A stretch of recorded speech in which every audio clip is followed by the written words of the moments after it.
The two other speakers, we're fortunate though to have two speakers to talk about online programs. And our speakers are Jerilyn Chuman and Brooke Oliver. Jerilyn Chuman's the Dean of Counseling at Saddleback College and currently oversees articulation, matriculation, as well as being a generalist counselor.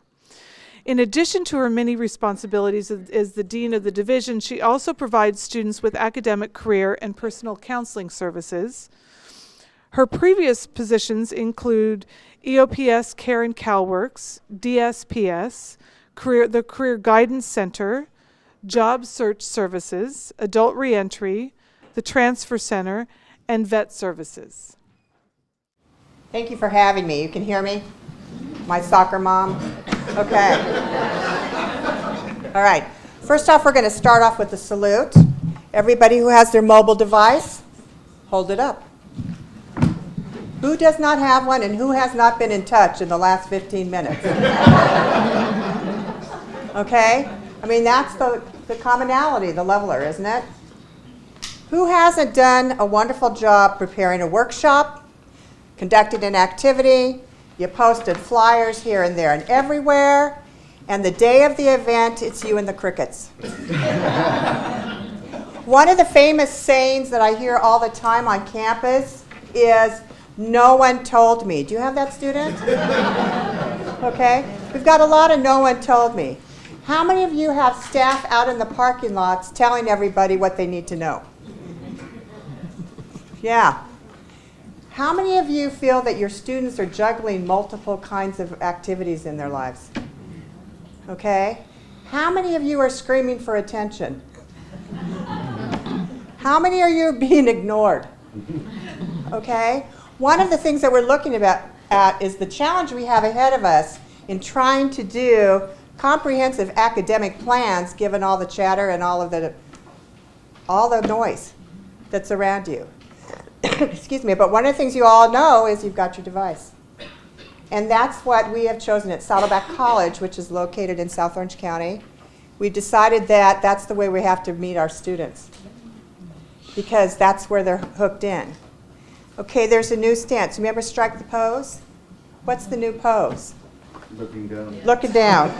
So strike the pose, and we're going to be moving forward in terms of this. We were given the opportunity to be a part of a study, and it was a mixed blessing, we thought at first, but after going through that process, it has been a wonderful blessing for us because it forced myself and my faculty to come to terms with reality about numbers of students, numbers of counselors, and how in the heck are we going to get this done? And whose idea was it anyway that thought that we could pull this off? And so we set out about a challenge that we were going to rise to the occasion, let's put it that way.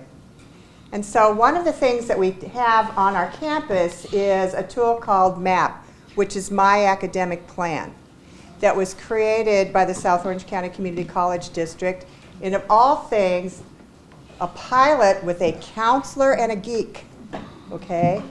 Somehow I had managed to let one of my counselors escape, who met up with the IT guy, and they hit it off fast and furious. And we've never looked back. And so between the two of them, there was a collaboration formed in which we developed an online educational planning tool that we call MAP. It's a self-service guide for students to develop academic plans. I guess I should move the thing, huh? I can't do two things at once. That's my problem. I get distracted. It's a tracking system for counselors and students to monitor progress toward goals, which we want to see progress. It's automated assistance to help students select classes to achieve their goals. All of this is populated into the academic plan. It's also, the unique feature about it is it's integrated with Project Assist, which feeds it in. So a student comes in and you want him or her to do an academic plan, they have to identify an AS degree, a CSU transfer, or a UC transfer. We're working on the privates and out of state, so that's the work in progress, as you all know. And how many of your students are coming with transcripts from multiple colleges? Okay, how fun is that? And basically the way we're set up right now is that you have counselors in their offices reviewing the same darn course from the same college that their neighbor is doing, and you're doing it in silos. And you're doing it repetitively. Okay, the wonderful thing about that is there's a database that we maintain in which we're putting in the notes in MAP where the equivalencies are so that we don't keep reinventing the wheel. Who thought of that? I mean, we're going to lose all our fun, right? Continuing to do that. I also think, though, too, is how many of you have spent all this time with the student going over this plan only to find it at the bathroom stall on the floor? True? And you're going, this is my work. And here it is. And this is where they decided to maintain it in their file. Who knew? So Project Assist is extremely popular because it helps the student be able to go and compare college to college with the same major. What do I take if I go to this school? What do I have to take with that school? And so there's a great comparison that can go on for them. And it's also a good decision-making process because they're saying, if I go to this school, I have this many classes. And if I go to that, I have that many. And then it's followed by a semester-by-semester academic plan. This is what it looks like at the portal, the student portal. And they click on that to create the plan. And they're off and running. Counseling, a present, I guess, that you could say. One of the things in doing this study is that we were given funding and a lot of support to develop a computer lab just to do maps. 19 computer stations, 1 accommodated. And so it's in our house, in the counseling office, and it's really great for staffing because if I need staff, I can pull them from walk-in or drop-in to do things. So it makes it rather efficient for me. We had a campaign, and we still have a campaign, but we all had T-shirts, Got Map, and all the faculty and the student services staff ran around campus with this same T-shirt, Got Map. We also have continued our outreach in terms of trying to capture students' attention because it's never there when you want it there. We've set up a canopy in the quad that says Got Map, and we have student mentors that meet and greet those students as they walk to and from campus, asking them if they got MAP and talking about the importance of a MAP and the fact that they have to do it by the completion of 15 units. So that's an important thing. So we've established a sense of urgency too. There are flyers everywhere around campus. Yeah, we're still doing flyers. But we're talking about that all the time. When we go through the matriculation process or the student success process, assessment, orientation, advisement, their first semester ed plan is their first semester MAP. So it's part of the culture. We talk about it from the beginning. And then our next step has been to embrace their newest technology called Sherpa. Okay, and that's the way that we're trying to reach students through all your mobile devices. What's a Sherpa? Does anybody know what a Sherpa is? A guide. It's a guide. We all dress up. No, we don't dress up. But here's what the architecture looks like. And this was done by my geek at the district for all of you geeks who can understand this. But the reason that we have a Sherpa is that we've got to have some kind of trigger. You know, why are we contacting the student? And so therefore, what is it that we're trying to do and with what group? And what's really interesting is all the student services are using it. You know, the EOPS, the book voucher they send out. Because what you're doing is sorting by characteristics. And so everybody has the characteristics and everybody's sortable in life. So depending on what your characteristic is, will determine what kind of Sherpa messages you get. We just had day before yesterday, a college fair, and a Sherpa was sent out to all transfer-bound students, letting them know that there are all these folks in the quad for them to talk to. We didn't have to go to the parking lot. We didn't have to do anything. They got it on their devices. Okay? So we figure out what we want to say, and that's important too, because that's another skill set we're learning. If you're boring, what's the favorite thing students like to do? Delete. Delete? They don't read my posters, and now I'm being deleted. You know, and real quick. So if it's not catchy on the title, you've lost them, and they'll delete it. Boy, I didn't know I have to have all these skills, but you start thinking about what do students want to say. So of course you have to have students being part of the process, because they're going to be the ones to tell you what it is you need to say that they're going to pay attention to. Okay, and then once we get that all together, then we send out our big nudge. And we can do it through the student portal. We can do it through news feed on the college website. We can do an email. We can do a text. We can put it on their to-do list in their portal. And we can do it on their mobile device. Everybody using SARS text? It's a wonderful way if you have, these busy times called registration. They lied to me years ago and they said, once we go online and do registration, the whole registration process will shrink. Has anybody experienced it shrinking? All it's done is expand. I don't know when we're not on registration. Well, anyway, that's where we are at this point in time. So depending on the message in the group, you can customize where it goes and how it goes. And so that's been extremely helpful. All right, here it is. Here we are. Somebody that you want to say something to this. Here's your group, clueless. Okay, what is it that you want them to know?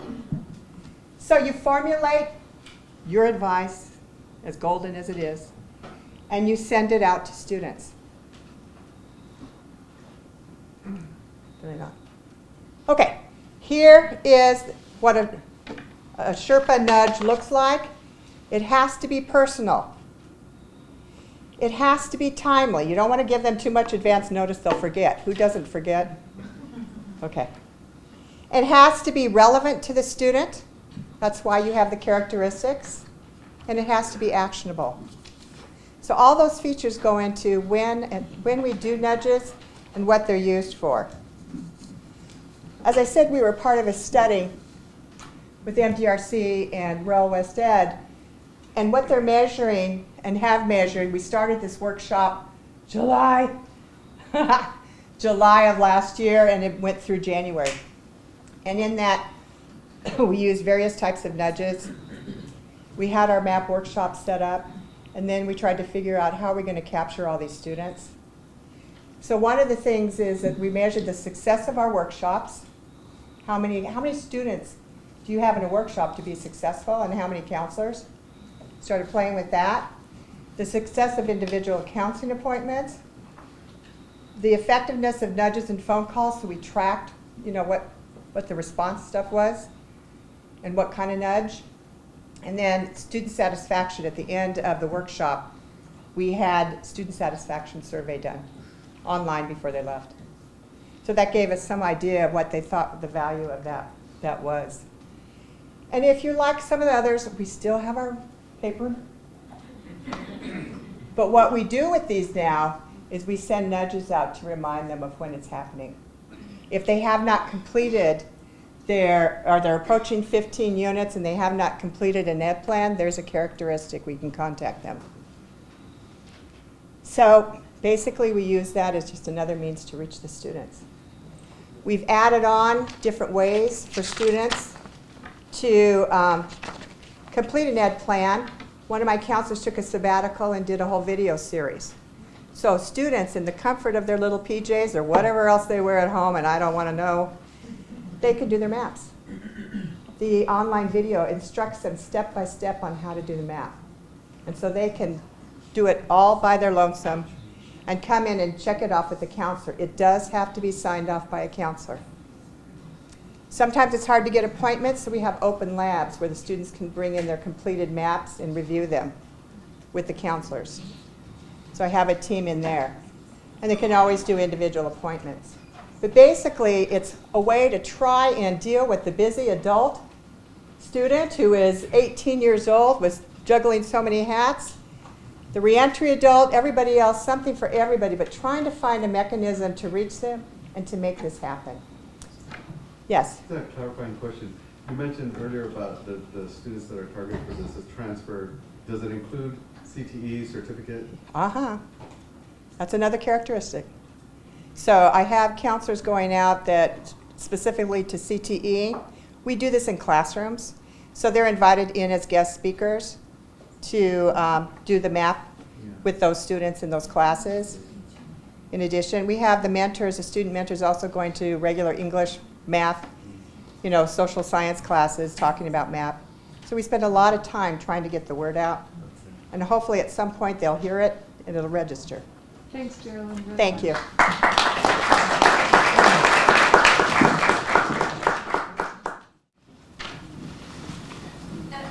The first speaker, the Sherpa that has the computerized assessment on the map, Yes. you said you're part of a pilot group, is Yes. that right? That they're developing this software?